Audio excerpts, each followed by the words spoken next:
Hurricane Katrina devastated the city of New Orleans decades ago, but an entire generation is still being affected by the tragedy.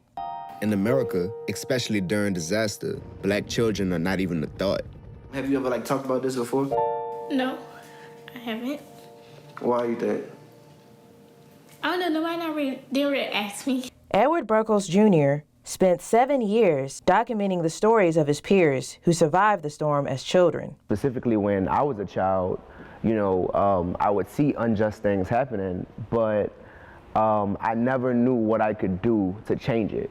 So, me even having the audacity to, make this film was just me kind of looking around my community and not being pleased with it and not being happy about it, and also knowing that it could be different. His desire is to influence young filmmakers to create their own stories. This is the voice of a younger generation. This is the voice of the children who experienced Hurricane Katrina in New Orleans. And this was an example of when they say, if you see something that you don't like, say something or change it.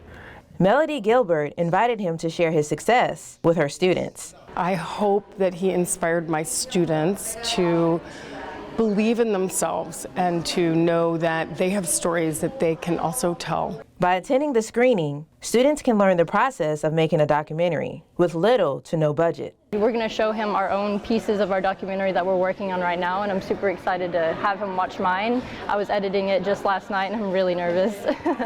NSU students can use his advice and knowledge to share their stories.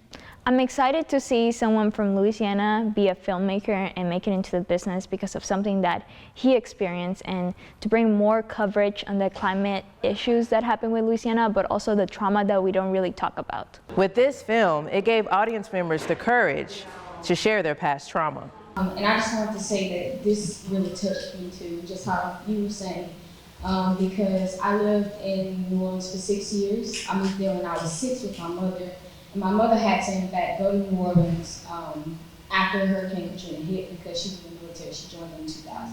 For a lot of New Orleans people, hurricane coming, okay, if you can afford to evacuate, you evacuate. It's 3 days. You take 3 days worth of stuff, and it brought me back to watching as the water was rising up, realizing my city gone.